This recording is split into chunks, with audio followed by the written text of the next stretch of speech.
हे everyone, अस्सलाम वालेकुम, welcome and welcome back to my channel. काफ़ी दिन से मुझे इंस्टाग्राम की फीड में मुझे ये बैग बहुत ट्रेंडिंग लग रही थी और मैंने सोचा कि इस बैग को थोड़ा रिक्रिएट कर ले। तो मैं यहाँ पे पिंटरेस्ट पे सर्च कर रही था, तो मैंने सोचा कि क्यों ना हम भी ऐसे ही सेम बनाए। तो इसलिए मैं यहाँ पे ड्रेस मैचिंग के पर्स आज बना रही हूँ। सबसे पहले मैंने यहाँ पे मेन फैब्रिक लिया और इसकी चौड़ाई और लंबाई मैंने स्क्रीन पे मेंशन किया। इसकी लेंथ है 23 और इसकी ब्रेड्थ है 11.5 इंचेस। सबसे पहले मैं यहाँ पे मेन फैब्रिक, फ्यूजिंग पेपर और दो कॉटन लाइनिंग लिया मैंने यहाँ पे। और उसके साथ ही मैंने एक ही बार मैंने मेन फैब्रिक को फ्यूजिंग पेपर से अटैच कर लिया। देख लीजिए, अब मैं यहाँ पे 2 कॉटन लाइनिंग ले रही हूँ। इसको मैंने ऑलरेडी स्टिच कर लिया दोनों को मिला के। अब मैं यहाँ पे मेन फैब्रिक को आयरन करके रख लिया था, उसको मैंने इस तरह से मिडिल में फोल्ड कर लिया। उसके बाद जहाँ पे इसके एक्स्ट्रा थे उसको मैंने इस तरह से पूरे कट कर लिया। उसके बाद मैं यहाँ पे ऊपर से इस तरह से टेप रख के 7.5 इंच पर मार्क कर रही हूँ। और उसके बाद मैंने स्केल के मदद से इस तरह से ड्रा कर लिया। ड्रा करने के बाद मैं इसको इस तरह से कट कर रही हूँ। देखिए, हमें इसको इस तरह से कट करने के बाद इसका शेप इस तरह से दिखेगा, जैसा ये कोन का शेप। अब मैं इसके ऊपर कॉटन की लाइनिंग रख के इस तरह से मार्क कर रही हूँ और बीच में थोड़ा गैप छोड़ दिया, क्योंकि हम इसी गैप से बाद में बैक को ओपन कर लेंगे। देखिए, मैंने इस तरह से स्टिच डाल लिया। डालने के बाद अब हम यहाँ पे मैग्नेटिक बटन्स को मार्क कर लेंगे। इस मैग्नेटिक बटन्स के एक पेयर लिया था मैंने और एक पेयर में 2 होते हैं इसके सेट्स।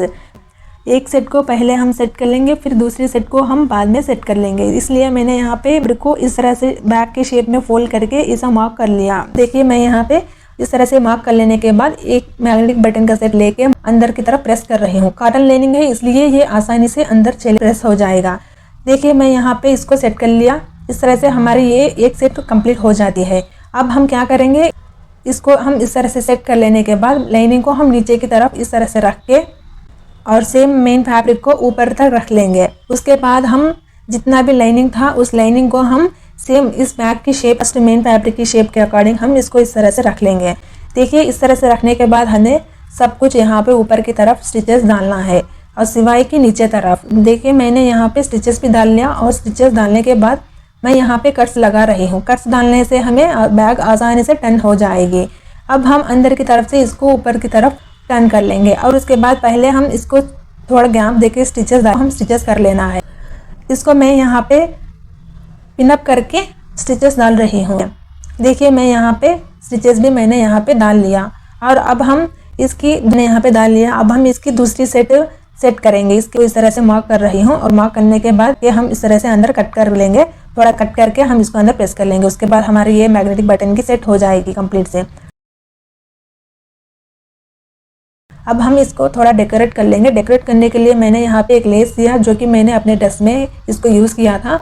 और उसके बाद मैंने यहाँ पे और डेकोरेट करने के लिए मैं यहाँ पे मेरे पास कुंदन्स थे, ये भी मैंने ड्रेस में यूज़ किया था। सो उसी कुंदन्स को मैं अब यहाँ पे यूज़ कर रही हूँ। अब देखिए, हम ऊपर इस तरह से कर लेने के बाद नीचे की तरफ भी हम लेस लगा के डेकोरेट कर लेंगे। इसके लिए मैं यहाँ पे एक ग्लू लिया और ग्लू लेके इस तरह से इसको मैंने लगा लिया और लगाने के बाद मैं यहाँ पे लेस को अटैच कर रही हूँ। देखिए, लेस को अटैच करते वक्त इस तरह से कॉर्नर आने के बाद हम लेस के ऊपर भी ग्लू ऐड करना है, क्योंकि इस तरह से लगाने से हमारा लेस लूज़ नहीं होगी इस तरह। देखिए, मैंने लेस को अटैच कर लिया। अब मैं यहाँ पे मेरे पास 2 टाइप्स के कुंदन्स थे। ये कुंदन्स को मैंने यहाँ पे दुपट्टा पे यूज़ किया था और उसी कुंदन्स को मैं यहाँ पे बैक पे यूज़ कर रही हूँ। इस तरह से मैं बैक पे सारे कुंदन्स को मैंने इस तरह से गम से चिपका लिया। देखिए, इस तरह से हमारी ये बैग इजी से कर सकते हैं। वीडियो अच्छी लगी तो अपने वीडियो को लाइक करें, शेयर करें और चैनल को सब्सक्राइब करें। फिर मिलेंगे दूसरी वीडियो में। Bye bye.